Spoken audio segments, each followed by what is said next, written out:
Alam na ni Miguelito ang tungkol sa kanyang pagkatao, ngunit hindi pa rin nila alam na itong si Tanggol ay pamangkin nilang dalawa ni Roberto.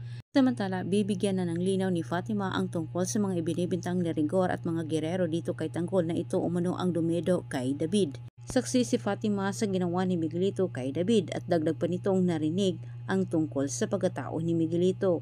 Dahil sa sikretong nalaman ni Fatima, malagay sa alanganin ang buhay ng kanyang pamilya na kung saan sila'y pagtangkaan ng pamilya Guerrero para mapigilan lang na hindi mailabas ang kanilang sikreto.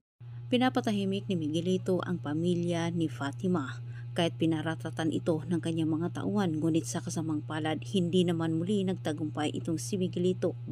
Bagkus nakatakas ang pamilya ni Fatima, ang siyang nagtulak kay Fatima ang ginawa ni Miguelito sa kanila para lumapit siya kay Tanggol.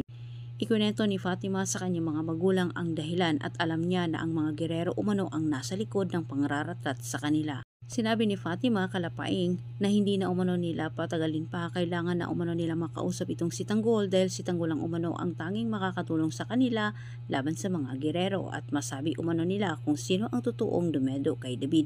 Sa kabilang banda, unti-unti nang umaalingasaw ang baho ng pamilya Guerrero at malapit na ring umaalingasaw ang tungkol sa pagkatao ni Marites na si Tanggol ay may dugong Guerrero din. Nahirapan itong si Olivia na tanggapin na isa siyang Montenegro. Paano kaya itong si Ramon? Matatanggap kaya niya itong si Olivia bilang kapatid? Yan po ang antabayanan po natin magaganap ngayong Lunes.